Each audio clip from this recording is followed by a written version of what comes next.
Okay, so with the Goodwin Boxing HQ, it's Sunday, we're at the Goodwin Boxing Media Day. I'm joined by cruiserweight Daniel Mendes. How you doing, Daniel? I'm good, thank you.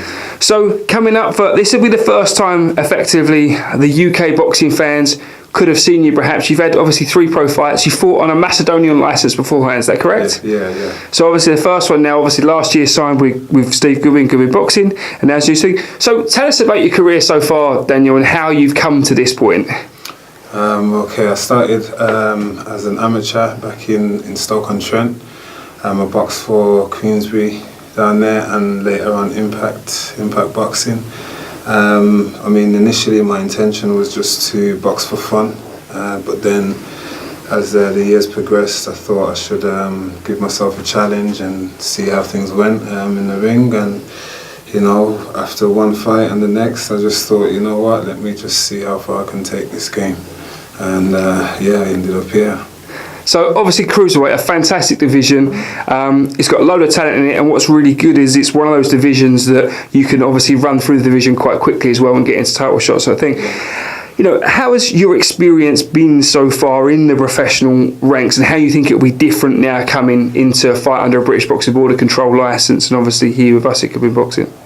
I mean, I've always been attending boxing shows, and I've seen the difference between, you know, British board and the motor shows that I've fought on before. And I mean, the level of fighters is definitely different. So I'm expecting more of a challenge, but I'm looking forward to that. To be honest, I've had good sparring. I've sparred with, you know, established pros. You know, I've sparred and fought good amateurs. So I know what I'm capable of. I don't have any fears of that. I'm actually looking forward to the challenge. So obviously you've got D Servant on your t-shirt. Obviously you're on Facebook as D Davidson. Yeah. Just tell us a little bit. I know a little about this, but it's a really nice story. Just tell us about, you know, obviously where the name D Servant come from. I mean, a lot of my boxing friends or, you know, celebrities in the game, they have, you know, these macho names. Which is cool, but I'm not that guy. I'm a humble guy. Those who know me, they know I'm very laid back and chilled, and I'm also a godly person as well. So I stuck with D Servant because it's nice and humble, and I believe that I am a servant of God in a way. Also, yeah. It's really, because as you say, from boxing, it's a very different angle, and I think it really makes you stand out. I think it's a really interesting story to do that, because like you say, most people go for the macho. So obviously, if you're not that type of guy, if there's people watching you for the first time, obviously, you know, never seen Daniel Mendes before, never seen D Servant Mendes before. What type of guy are you? Tell people at home that's watching this, what kind of guy are you? I'm pretty chilled. But everyone has their limit, you know, just like everyone else. If I'm pushed too far, then there's a problem. It's been said that I can walk through the wall when I'm angry, but that doesn't happen often. But in the ring, it's a different story. You know, someone's got to get hit, and I do my best to make sure it's not me, just like everyone else. So yeah, in the ring, it's completely different. So how is that? So when the mindset you go into a fight, then you've been an actually chilled guy, is it a kind of a controlled aggression you're looking for? Are you looking to pull some of that, you know, when you say you can obviously, when you're angry, you know, you can do wonderful things. Is that a case you try and look for parts of that during fights? Is that what you try to look to do? I try and use my head as much as I can in terms of thinking things through. I'm definitely a thinker in the ring. If I get hit, I'm not looking to just come out wildly and get my revenge. I'll be thinking and strategizing on how I can actually, you know, get that return.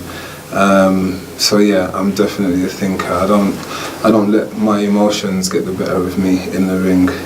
Well, I do my best to prevent that anyway. And obviously you come from a family of boxers as well. You're not the only boxer come from your family. Just tell us a little bit about obviously a family also that's been boxing as well. Yeah, my dad was a professional fighter. He's the one who first took me to the boxing gym when I was about maybe 14, 15. I mean, at the time, you know, we learned the basics, but you know, as you're growing up and you're rebelling, you know, I ended up doing a lot of other things and leaving the gym behind. But yeah, he's responsible for the roots, definitely. I'm hoping I can make him proud. And how important is that for you to have someone like that who look, you don't know the fight game any better than if you've been in it, which is to say your father has. How important is that for you? Has he passed you on lots of tips? I don't expect you to give them out to us, but has there been lots of conversations between the two of you about it? Yeah, I mean, my dad is a perfectionist for one, and he's very honest. So, you know, even when I win, he's still not having a goal, but, you know, telling me how I can improve and what I need to do to be better. He's also a very traditional, old school fighter, so sometimes there's a bit of a conflict in his style and my style, because he's very centre of the ring, you know, toe-to-toe kind of guy, whereas I'm more of a strategic, you know, inside and outside fighter. But it's definitely good to have him on board. I wouldn't have it any other way, to be honest. I mean, that's different as well. Obviously, you know, you like it at range, you like to box as well. But obviously, I'm guessing there's been some tips from the inside fighter. As you said, your dad's a come-forward fighter, like to work on the inside. Has there been, you know, them sort of things he's passed on to you, trying different? Because that's the hardest part. It's one of the hardest parts of the game to learn is the inside fighting. Yeah. Everyone can teach you to box at length, but very few people can teach you to fight on the inside. So has there been lots of conversations about that? Yeah, definitely. And we have sparred a few times. That'd be interesting to watch. I'd like that. I mean, when we get in the ring, it's like, you know, when we're in the ring, I'm not your dad, but it's very hard to just switch off like that and start laying into your father that way.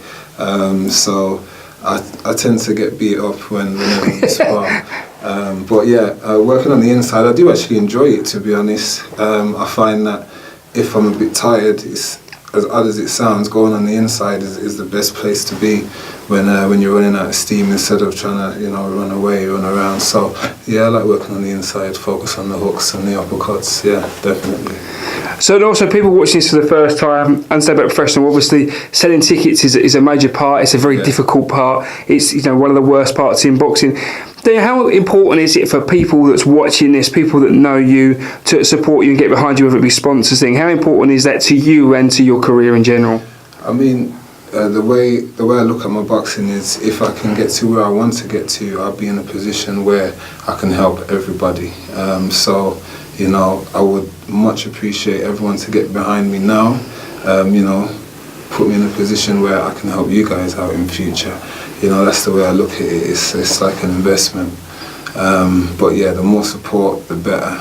You know, and I do my best to try and support other fighters coming up as well, because I know exactly how it is for us. And that's where you've been staying. You've been to see a boxer make a debut today, haven't you? You've travelled there before coming here, didn't you? So you're a man of your word in terms of that. Definitely. Yesterday I went to watch Luke Catchy. I think he's a light heavyweight boxer. Made his debut in Stoke-on-Trent. He put on a great show. He's someone I've known since maybe 2006, so it's a long time. But yeah, he made his debut. He did really well. So yeah, well done.